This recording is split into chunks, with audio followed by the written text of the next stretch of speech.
Hello, my name is Jason. I work at the British Library. It's worth pointing out, however, that I work for the UK Web Archive that represents all 6 UK legal deposit libraries, and all the work I'm going to kind of go through sort of is part of that. So just I often do a little straw poll. Who's heard of web archiving? Hands up. It's pretty good. It's pretty good. Who knew there was a UK web archive? There's still similar number. It's not bad. Okay, all right. Perhaps I just don't need to do anything, which would be lovely. Right. So what do? Okay, it's a pretty simple kind of mission. It would be great if everyone had such a really simple, small mission as us to capture the entire UK web space. Ambition is not a problem at the British Library. We tend to either do nothing or everything. What's that in real life? Yeah, so collection of the BMs, 8 million-ish. Yeah, that's nothing. I think we're on something like 6 billion individual items now. Honestly, I really wish we only had the low millions. It just this is getting a bit much. But we've got a lot of stuff and hundreds of terabytes of data now. I think we're something like 500-600 terabytes of data in total. It's very difficult to keep precise figures for any of these things. Let's be clear about what we don't do. Is we essentially don't do anything private. So email, intranet. If there's a personal user login, don't do any of that. Does anyone remember Flash? Flash? There are definitely museum websites out there that used to use Flash. I know because I used to do them at Natural History Museum as well. We don't intend to do very much video, but I think by accident we might be the largest repository by number of videos in the country, even though it's specifically not in our remit. And crucially, and this is the kind of one that's the worthwhile taking away, is the request we get a lot of, and the thing we can't really answer very well, is social media. We get almost no social media, and what we do get is a bit of Twitter, and even then it's mostly politicians. We can talk a bit about that later. This is what we think we do. It's I do kind of that quote from the Matrix of you have to see it for yourself. You can't describe it. It's so big, it's so gargantuan, there's so much in it, and yet the reality is all of the UK internet fits on these 2 server racks. And I think we're probably good for some time to go. Which I found a bit disappointing. I was expecting some massive server farm like you see Google have. Why do we bother with all this? This is the question I occasionally ask, although a lot less than I used to.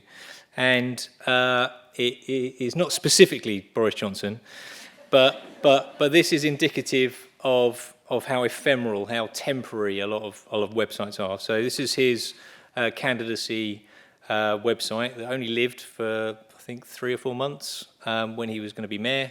And then that disappeared, and this website is no longer available on the live web. And as I'm sure somebody is going to do, if you're interested in the history of Boris Johnson, this is going to be a part of that. What were his promises? Did he deliver on them? We find politicians are something that kind of does...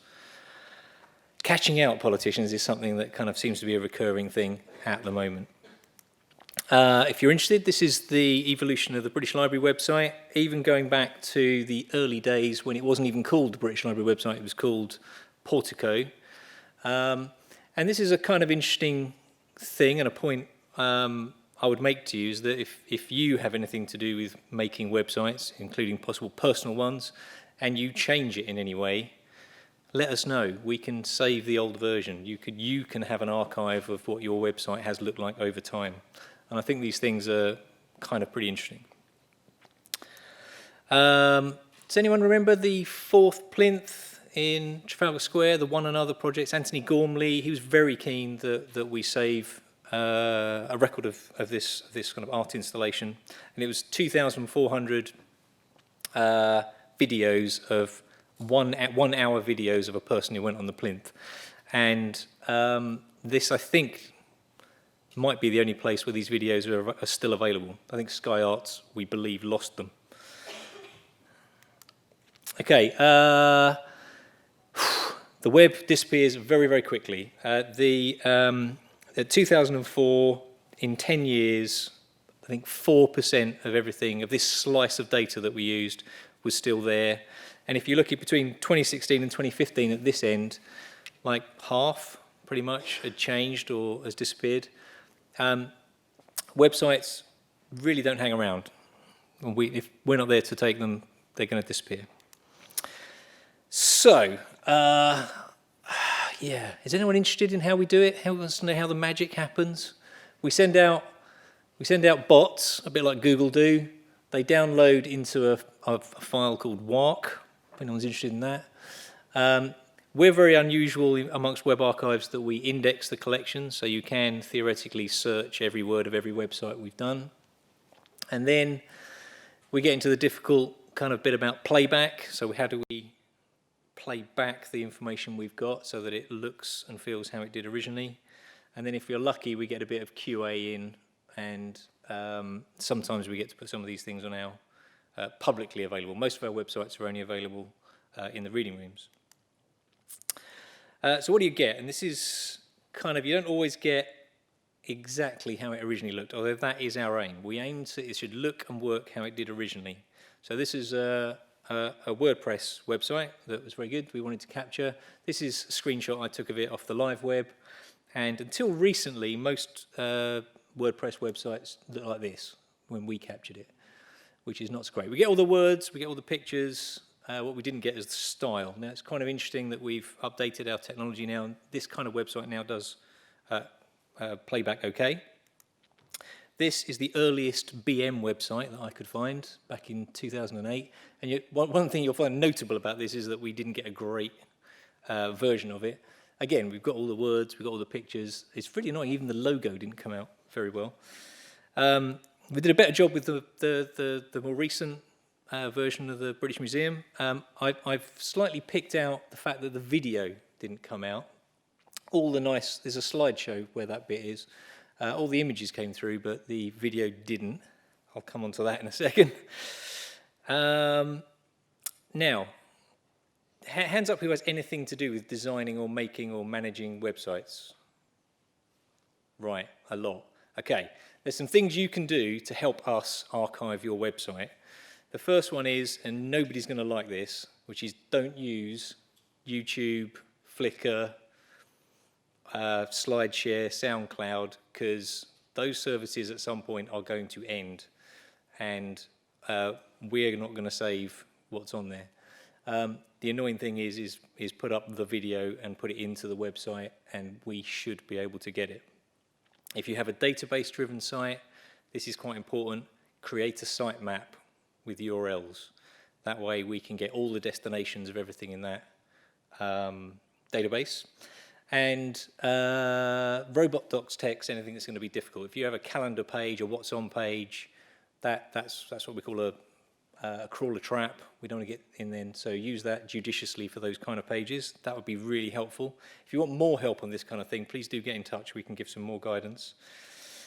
Something anyone making a website can do straight away is use this URL, put your website into it, and it gives you a rating for how archivable your site is. This is the British, I'm picking on the British Museum, sorry. This isn't too bad, 73% is kind of okay, but you can do better. I think the BL is 81%, I think. I think our own, the webarchive.org.uk website is only 80-something, so it could be worse.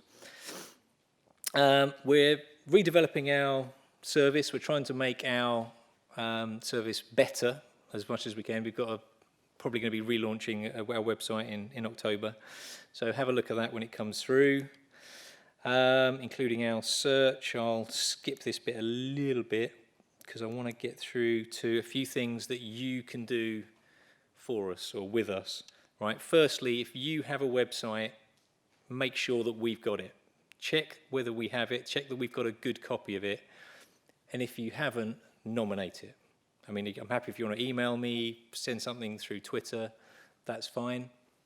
If you, but this goes for personal websites as well. If you've got a personal website, a blog, make sure we've got it. If it's on WordPress, we're probably not getting it, so get in touch.